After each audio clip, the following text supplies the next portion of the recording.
히라노 게이치로 나란 무엇인가. 네 번째. 팔방미인이 거슬리는 이유. 우리에게는 사회적인 분인이나 그룹용 분인이면 그만인 인간관계가 있는 한편, 이쪽에서 허위나 존경을 품은 사람에게는 나의 개성을 인정해주고 교제해주기를 바라는 소망을 품게 된다. 그들 중 하나로 취급받고 싶지는 않다. 예를 들면 선생과 학생의 관계다. 3학년 B반 긴파치 선생 같은 청소년 드라마에서는 주역인 좋은 선생님이 학생들 한 사람 한 사람에게 유연하게 분인화한다. 비뚤어진 학생인 경우 그 학생과 커뮤니케이션을 가장 잘할 수 있는 분인이 된다. 우등생에게는 또 다른 분인으로 대한다. 그런 점에서 학생들이 선생님을 신뢰하게 된다. 한편 나쁜 선생님은 어느 학생에게나 교사로서의 직업적 분인으로만 대하는 모습이 강조된다. 학생이라는 그룹용 분인에 머물러 있다. 모든 학생에게 평등하다는 말은 똑같은 얼굴로 대한다는 의미가 아니다. 상대와 비슷해질수록 그의 개성을 존중해서 분인화한다는 의미다. 물론 여기에서도 분인화는 두 사람 사이의 상호작용이다. 단순히 선생이 학생의 비위를 맞춰주는 게 아니라 반복적인 커뮤니케이션을 통해 서로의 본심이 가장 잘 드러나는 인격을 찾아가야 한다. 우리는 존경하는 사람에게서 나만을 위한 인격을 발견하면 매우 기쁘다. 다른 사람과는 차별화된 방식으로 대해주는데 크게 감동하는 것이다. 로봇과 인간의 최대 차이점은 로봇은 현재까지는 분인화가 불가능하다는 점이다. 만약 상대에 따라 성격까지 바뀌는 로봇이 등장한다면 우리는 그것을 보다 인간에 가깝다고 느낄 것이다. 프롤로그에서도 잠깐 언급했지만 분인이라는 사고방식은 결국 팔방미인을 권장하는 뜻이냐는 말을 자주 듣는다. 그러나 오히려 정반대다. 우리는 왜 팔방미인을 못마땅하게 여길까? 예를 들어 파티 같은 자리에서 조금 전까지 나에게 기분 좋은 말을 건넸던 사람이 이번에는 또 다른 사람을 붙들고 기분 좋은 말을 건넨다고 가정해보자. 우리는 그 모습을 보고 저 녀석 뭐야? 팔방미인 같은 자식 이라며 불쾌해한다. 그러나 나랑 얘기를 나누던 사람이 다른 사람과 얘기를 나눈다는 사실만으로 일일이 화를 내는 것은 아니다. 저 사람은 저렇게 성격이 삐딱한 인간과도 대화를 잘 하는구나 하며 내심 감탄하기까지 한다. 그 차이는 무엇일까? 팔방미인이란 분인화에 능란한 사람이 아니다. 오히려 누구에게나 똑같이 적당히 맞춰주면 통한다고 얕보고 상대에게 맞춘 분인화를 시도하지 않는 사람이다. 파티에서는 파티라는 자리에 맞춘 분인화는 가능하지만 그보다 한 발 나아간 개별적인 인간의 개성은 소홀히 여긴다. 따라서 한 대 싸잡아서 똑같이 취급받는 우리는 나한테만이 아니라 모두에게 저런 태도를 취하는군 이라며 팔방미인을 신용하지 않는 것이다. 분인화는 상대와의 상호작용 속에서 자연스럽게 생겨나는 현상이다. 그렇다 보니 왠지 모르게 싫은 사람과 있으면 자기 자신까지 싫어지는 경우도 생긴다. 경우에 따라서는 팔방춘녀까지 될 수 있다. 일방통행으로는 이루어질 수 없다. 분인화에는 사람들마다의 페이스가 있다. 그것을 잘못 판단하면 분인화에 실패하고 만다. A와 B 두 사람이 마주했을 때 A가 B에게 바로 분인화했다고 해서 B쪽에도 A용 분인이 바로 생겨난다고 단정할 수 없다. 그러면 A는 B를 굼뜨다고 느끼고 B는 A를 짜증스럽게 여기게 된다. 예를 들어 당신이 고등학생인데 같은 반에 좋아하는 여학생이 있다고 치자. 당신은 이미 그녀 앞에 서면 다른 사람 앞에서와는 완전히 다른 인간이 되어버린다. 그러나 그녀 쪽에서는 여전히 반친구용 분인, 그룹용 분인으로만 당신을 대한다. 당신과 그녀는 언젠가 먼 훗날 연인 사이가 될지도 모르지만 그 페이스가 반드시 일치하지는 않는다. 명랑하고 쾌활해서 누구나 금방 분인화할 수 있는 사람이 있는 반면 무슨 생각을 하는지 도통 알 수가 없어서 분인화를 어떻게 해야 할지 당혹스러운 사람도 있다. 그러나 뜻밖에도 시간을 들여서 천천히 분인화한 후자 쪽이 오래 교제하는 경우도 있다. 분인은 상대에게 강요당하면 왜곡된 형태로 생겨날 가능성도 있다. 혹은 분인화의 거부 반응을 드러낼 수 있다. 일방 통행으로는 절대 이루어지지 않는다. 내가 이것을 통감한 것은 어느 회식 자리에서였다. 6명가량이 탁자를 둘러싸고 앉았는데 첫 대면임에도 불구하고 처음부터 난데없이 40분씩이나 혼자 떠들어댄 남자가 있었다. 누군지 알 것 같아서 자세히는 못 쓰겠지만 어느 분야의 전문가였다. 처음에는 내가 모르는 세계의 얘기라 흥미진진하게 귀를 기울였다. 나는 얘기하는 것을 좋아하지만 재미있는 얘기를 듣는 것은 더더욱 좋아한다. 그런데 나머지 5사람에게 끼어들 틈조차 주지 않고 오로지 혼자만 떠들어대는 그 강연회에 차츰 넌더리가 나기 시작했다. 얘기 내용도 중간부터는 거의 자기 자랑이었다. 급기야 나는 인내심의 한계에 다다라서 티나지 않게 맞은편에 앉아있는 사람에게 말을 건넸다. 그리고 나머지 시간 동안 도견회 남자와는 한 번도 말을 섞지 않고 오직 앞사람하고만 얘기를 나눴다. 그러자 옆에 있던 사람도 또 그 옆 사람도 자연스럽게 우리의 대화에 합류했다. 다들 똑같이 느꼈던 것이다. 이 불만과 짜증은 과연 무엇일까? 회식은 각자의 사회적 분인으로 시작했다. 조금 고급스러운 가게였기에 다들 그 자리에 어울리는 분인 정도는 갖추고 있었다. 좀 더 시끌벅적한 가게에서 열린 모임이었다면 나도 그런 태도를 보이지 않았을 것이다. 거기에서부터 참석자들의 대화를 통해 각 사람에게 맞는 분인화가 일어난다. 그런데 상대가 계속 일방적으로 떠들어대면 이쪽은 듣는 역할을 강요당할 수밖에 없다. 그쪽도 하고 싶은 얘기가 있겠지만 이쪽도 하고 싶은 얘기가 있다. 어떤 말투와 리듬으로 얘기하면 즐겁게 대화할 수 있을까? 여전히 이래저래 탐색하는 단계인데 상대가 느닷없이 자기 개성을 밀어붙이면 강한 거부 반응이 일어난다. 상대에게 어떤 분인이 될 것인가? 그것은 상대에게 영향을 받지만 이쪽 역시 자발성이 없으면 받아들일 수 없다. 나는 이런 인간이니 네가 나한테 맞추라고 강요하는 것은 폭력이다. 나는 그 도견회를 하는 남자가 따분하게 느껴졌다. 그런데 어느 틈에 생겨나버린 그의 설교만 공손히 듣고 있는 나의 분인은 더더욱 따분하고 한심스러웠다. 그래서 나는 생성 중이던 그에 대한 분인을 떨쳐버리고 맞은편에 앉아있던 사람과의 분인화를 즐기기로 한 것이다. 나는 그 맞은편 사람과는 지금도 친구로 지낸다. 도견회를 열었던 남자는 그 후로 다시 만나지 않았다. 일방적으로 떠들어대는 사람은 거북하다는 얘기를 자주 듣는데 여기에서는 그것이 어떤 의미인지 분인이라는 개념을 이용해서 정리해봤다. 커뮤니케이션에 자신이 없는 사람은 그 원인을 상대를 매료시키는 화술이 부족한 데서 찾는 경향이 많은데 오히려 상호 분인화 실패라는 측면에서 생각해보면 어떨까? 서로 기분 좋은 분인화를 진행하려면 상대가 어떤 사람인지 잘 파악해야 한다. 그런데 커뮤니케이션이 서툰 사람은 일단 사회적인 분인이라는 도입 단계부터 뭔가 위화감을 주고 있을지도 모르고 그때부터 자기 개성을 발휘하는데 너무 마음을 빼앗긴 나머지 자기 페이스로만 분인화를 추진하는 게 아닐까?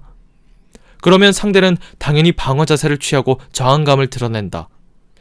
예를 들면 뭔가에 관해 오타쿠적인 지식을 갖고 있다고 치자. 그런데 그것을 앞에서 소개한 도견의 남자처럼 혼자만 줄기차게 떠들어대면 듣는 쪽은 참을 수가 없다. 서로 분인화가 잘 이루어지지 않은 단계에서 성급하게 개성을 발휘해봐야 원활하게 받아줄 리 없다.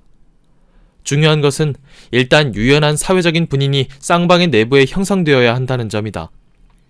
메마른 점토처럼 나는 나라고 고집하는 융통성이 꽉 막힌 사람, 그래서 나에 대한 새로운 분인이 생겨날 기미조차 안 보이는 사람과는 친해질 수 없다.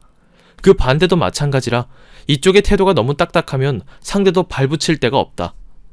친밀해진다는 것은 서로서로 배려해서 무리 없이 분인이 형성된다는 의미다. 분인의 수와 크기. 이와 같은 과정을 거쳐서 분인은 하나씩 커나간다. 굳이 말할 필요도 없겠지만 이것은 하나의 모델이므로 그룹용 분인을 건너뛰는 경우 등등 경우는 다 제각각이다. 어린 시절에는 부모나 형제에 대한 분인뿐이었지만 나이를 먹고 교우관계가 넓어지면서 분인의 숫자도 그만큼 늘어난다. 그 결과 우리는 다종다양한 분인의 집합체로 존재한다. 누구에게나 숨이 일관된 나로 존재하고자 한다면 한결같이 부침성 좋고 몰개성적이며 큰 지장이 없는 나일 수밖에 없다. 그야말로 팔방미인이다. 그러나 대인관계마다 과감하게 분인화할 수 있다면 우리는 단 한 번뿐인 인생을 다양한 특성이 발휘되는 나로 살아갈 수 있다. 그렇다면 분인은 한 인간에 얼마나 있을까? 엄밀히 따지자면 우리는 공적, 사적으로 교제하는 사람의 숫자만큼 분인을 갖고 있다. 그러나 휴대전화 주소록에 저장되어 있는 사람 모두에게 치밀하게 분인화되어 있는 사람은 없을 것이다. 내 경우는 한두 번만 일하는 편집자는 거의 같은 인격으로 대한다. 애당초 우리의 삶은 하루 24시간, 1년 365일로 정해져 있으니 교제 범위도 그 유한한 시간 내에서만 넓혀갈 수 있다. 그 똑같은 조건 하에서 분인의 숫자는 사람마다 상당한 차이를 보인다. 그것은 아마 어느 정도의 분인 숫자를 안고 사는 게 자기 마음이 가장 편한가로 결정될 것이다. 참고로 내 경우를 살펴보자. 지인의 숫자가 아니라 내가 가진 분인의 숫자다.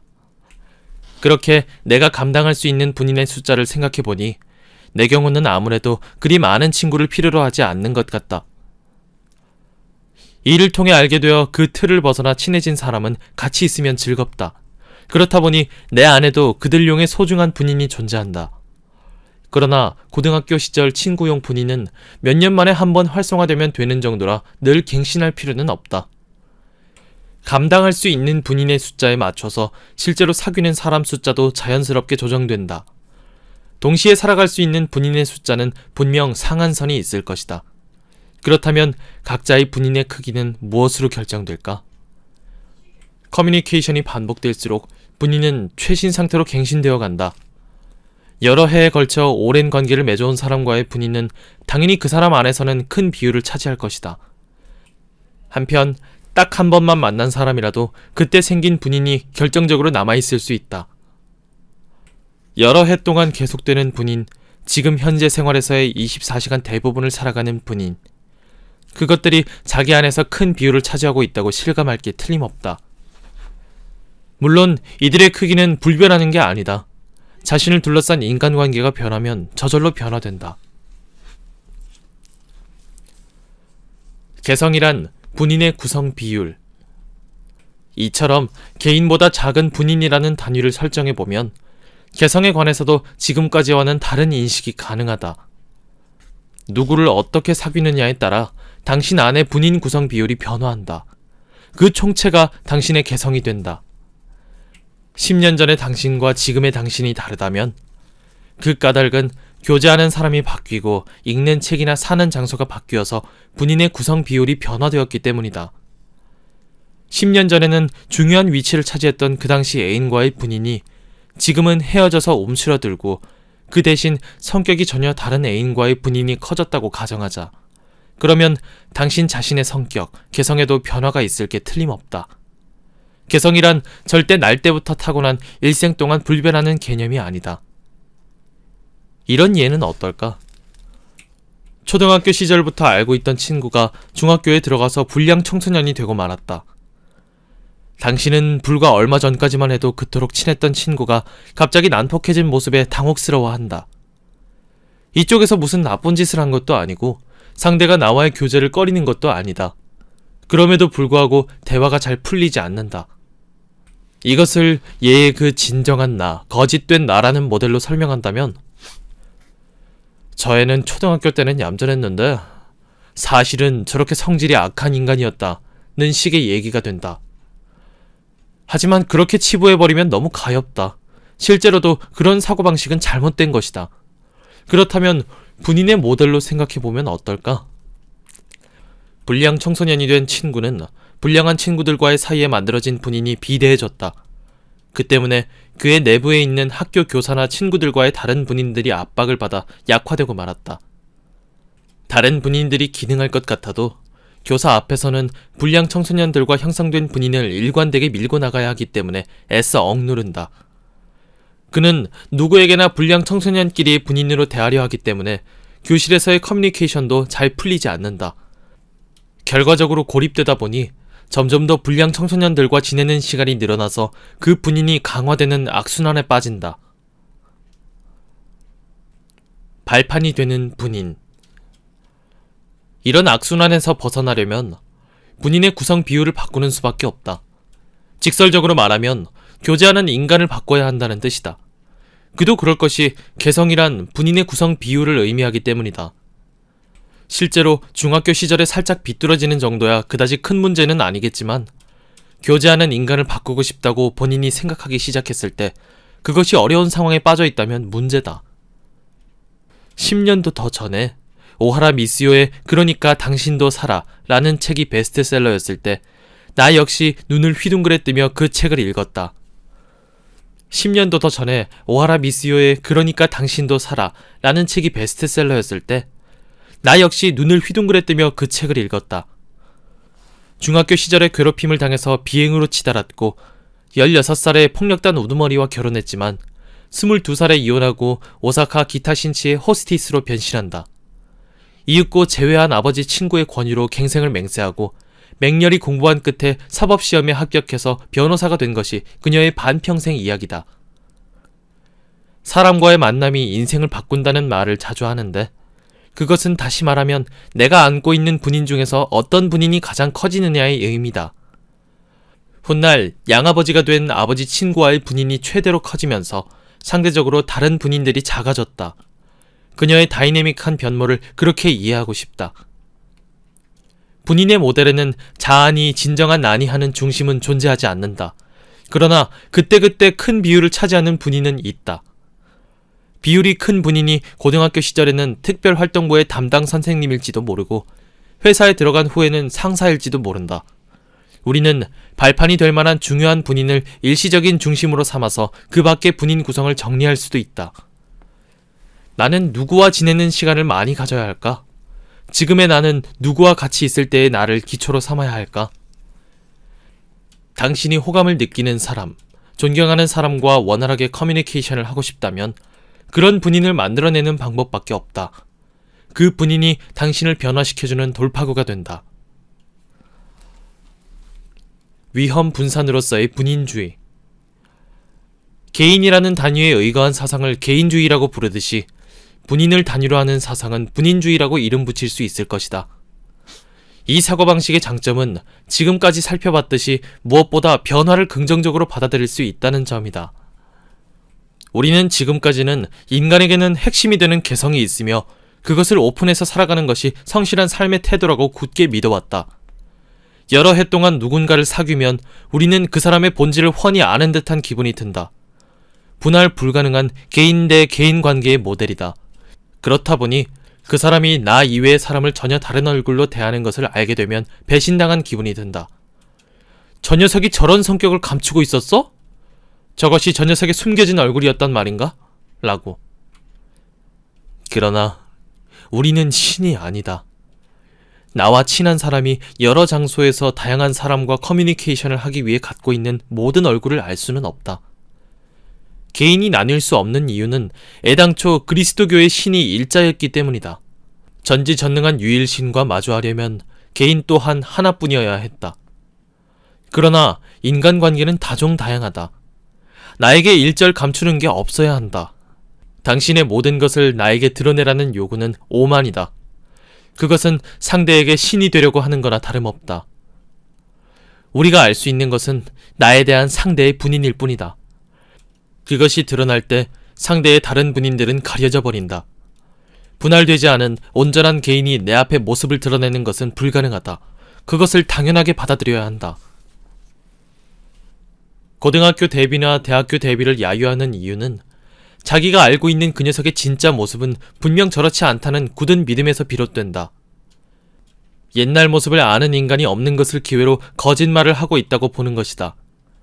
그러나 환경이 바뀌면 당연히 분인의 구성 비율도 변한다. 요컨대 개성도 변한다. 변호사가 된 오이라 씨에게 옛날 폭력단의 지인이 어떻게 저건 진짜 얼굴이 아니야 라고 말할 수 있겠는가. 몇 년에 걸친 변화뿐만 아니라 하루하루 일상생활 속에서 일어나는 작은 변화 또한 마땅히 긍정해야 한다. 파리의 어학원에서 경험한 내 에피소드도 분인화 현상으로 여긴다면 간단히 이해할 수 있다. 학교에서 괴롭힘을 당한 사람은 자기가 본질적으로 괴롭힘을 당하는 인간이라는 식으로 생각할 필요가 전혀 없다. 그것은 어디까지나 괴롭히는 인간과의 관계 문제다. 방과 후 축구부에서 훈련하거나 집에서 부모님과 지낼 때는 쾌활하고 즐거운 나일 수 있다고 느낀다면 바로 그 분인을 발판으로 삼아 살아갈 길을 모색해야 한다. 귀중한 자산을 분산 투자해서 위험률을 사전에 감소시키듯이 우리는 나라는 인간을 여러 분인의 동시 진행 프로젝트처럼 인식해야 한다. 학교에서의 분인이 싫어도 방과 후의 나는 잘 헤쳐나간다. 그렇다면 그 방과 후의 나를 발판으로 삼아야 한다. 그것을 다중인격이니 표리가 부동하다느니 비난하는 사람은 방과 후까지 학교에서 괴롭힘을 당하는 자신을 떨쳐내지 못하는 괴로움을 모르는 경솔하고 천박한 인간이다. 학교에서의 나와 방과 후의 나는 다른 분인이라고 구별하는 것만으로도 얼마나 마음이 편해지겠는가.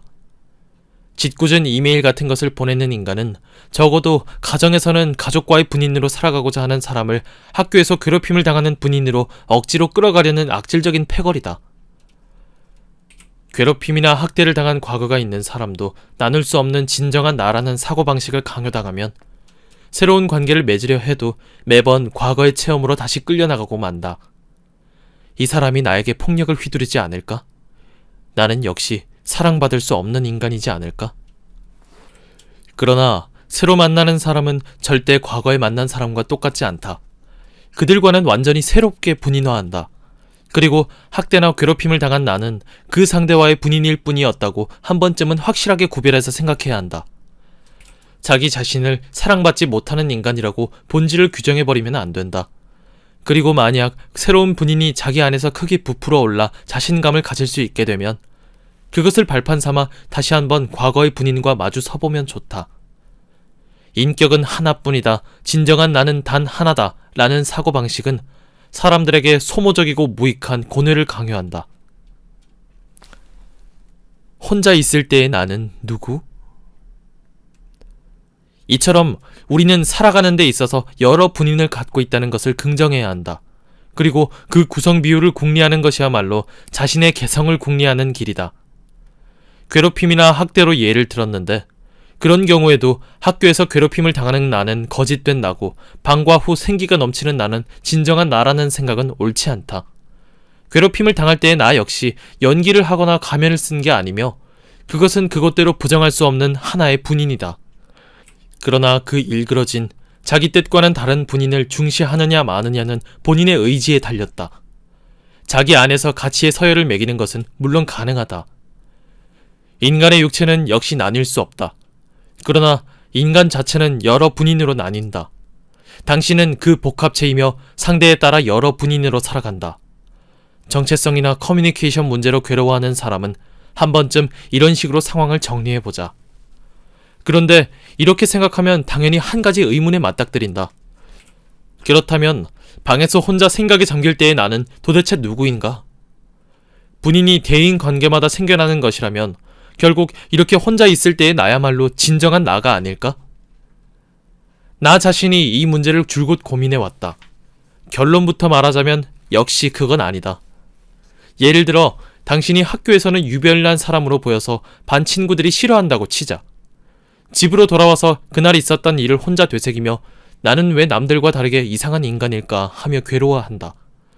그런데 우연히 이웃에 당신보다 훨씬 더 유별난 예술가가 살고 있어서 그 문제를 상담하자. 그가 이렇게 당신을 격려했다고 가정하자. 무슨 소리야? 유별나지 않는 인간은 가치가 없어. 유별난 게 좋은 거야. 당신은 방에 혼자 있을 때도 그래, 유별난 게 꼭 나쁜 것만은 아니야 라고 용기를 얻은 듯이 생각한다. 이때 학교에서 돌아온 당신과 예술가의 집에서 돌아온 당신은 똑같은 당신일까? 내가 이해하는 바로는 학교에서 돌아온 당신은 학교에서의 분인인 채로 자기 개성에 관해 고민한다. 예술가의 집에서 돌아온 당신은 예술가와의 분인으로 자기 개성을 긍정적으로 새롭게 받아들인다. 우리는 지금껏 혼자 있을 때는 늘 똑같은 숨이 일관된 내가 생각에 잠긴다고 믿어왔다. 그러나 실제로는 다양한 분인이 번갈아 살아가며 생각에 잠길 게 틀림없다. 누구의 영향도 받지 않은 무색투명한 진정한 나라는 존재는 이런 상황에서도 날조하면 안 된다. 미디어 같은 데서 머릿속에서 천사와 악마가 싸우거나 뇌에서 회의가 열리는 장면이 자주 묘사되는데 그런 식으로 우리는 여러 분인을 통해 생각에 잠기는 것이다. 나라는 존재는 외따로 고독하게 존재하지 않는다. 언제나 타자와의 상호작용 속에서 놓여있다. 그렇다기보다 타자와의 상호작용 속에서만 존재한다. 타자를 필요로 하지 않는 진정한 나라는 개념은 인간을 격리시키는 감옥이다. 만약 그것을 믿는다면 진정한 나로 살아가려면 타자와의 관계는 최대한 단절시키는 게 좋다. 그러나 최후의 변신의 주인공처럼 결국 그렇게 해보면 진정한 나는 환상임을 통감할 뿐이다. 일단은 이 점에 관해 이해해두자. 3장. 나와 타자에 대한 재검토. 고민의 반은 타자 때문. 본인이라는 단위를 수용하면 과연 무엇이 바뀔까? 내가 가장 많이 바뀌었다고 실감하는 부분은 타자에 대한 관점이다. 나는 분인의 집합체로 존재한다. 그것들은 모두 타자와의 만남의 산물이며 커뮤니케이션의 결과다. 타자가 없다면 나의 다양한 분인도 없고 요컨대 지금의 나라는 인간도 존재하지 않는다. 거울 앞에 서서 멋대로 여러 가지의 내가 될 수는 없다. 왜냐하면 리액션이 절대로 상정 범위를 넘어서지 못하기 때문이다. 개 중에는 긍정적인 분인이 있는가 하면 부정적인 분인도 있다. 되도록 긍정적인 분인으로만 살아가고 싶지만 복잡하게 얽힌 현실의 인간관계 속에서는 좀처럼 뜻대로 풀리지 않는다. 내 뜻은 아니지만 마음이 편치 않은 분인을 끌어안게 되는 사태도 피할 수가 없다. 마음에 들지 않는 나로 살아갈 때는 아무래도 자기 혐오에 빠지기 쉽다. 저 사람과 같이 있으면 왜 이렇게 짜증이 날까? 왜 그렇게 심한 말을 해버렸을까? 그 모임에만 참석하면 갑자기 주눅이 들어서 하고 싶은 말도 제대로 못한다. 그러나 분인이 타자와의 상호작용에 의해 생겨나는 인격인 이상 부정적인 분인의 절반은 상대 때문이다. 무책임하게 들릴지 모르지만 거꾸로 보자면 긍정적인 분인 역시 타자 덕분인 셈이다. 그렇게 생각하면 상대에게 감사하는 마음과 겸허함도 저절로 싹튼다. 사람은 혼자서는 살 수 없다고 흔히 말하는데 그것은 무슨 일이 있을 때 서로 돕기 위한 것만이 아니라 우리의 인격 자체가 절반은 타자 덕분이기 때문이다. 이처럼 분인이라는 시점을 도입하면 과도하게 비굴해지거나 오만해지지 않고 자기를 분석할 수 있게 된다. 그와 동시에 타자의 존재를 자연스럽게 승인할 수 있다. 아무것도 섞이지 않는 순수하고 무고한 나는 존재하지 않는다. 타자 또한 분인의 집합체. 자기가 타자와의 관계에서 생겨난 분인의 집합체라는 자각 다음 단계는 당연한 말이지만 타자 또한 다양한 인간과의 분인으로 이뤄진 집합체라는 인식이 중요하다. 당신과 접하는 상대의 분인은 당신의 존재로 말미암아 생겨난 것이다. 상대가 당신과의 분인으로 살아가며 행복해 보인다면 당신의 절반은 내 덕분이라고 자신감을 가질 수 있고 불행해 보인다면 절반은 내 탓일지도 모른다고 생각할 것이다. 고등학교 시절 친구가 대학에서 몰라볼 정도로 쾌활해진 모습을 보고 저건 진짜 모습이 아니야 라느니 어쩌느니 야유할 여유가 있다면 그가 왜 고등학교에서는 그렇게 지내지 못했는지 우리가 그를 대했던 방식을 반성해야 하지 않을까? 또한 왠지 마음에 안 드는 사람이 있더라도 그것은 당신과의 분인 문제로 한정해서 생각해야 한다. 예를 들면 당신이 직장에서 A와는 친구인데 B는 까닭없이 싫다고 가정하자. 그런데 A에게 B는 정말 좋은 녀석이라 같이 있으면 즐거워 라는 말을 들었다고 치자. 그 얘기를 들은 당신이 말도 안 돼. B는 근성이 썩어빠진 쓰레기 같은 놈이야.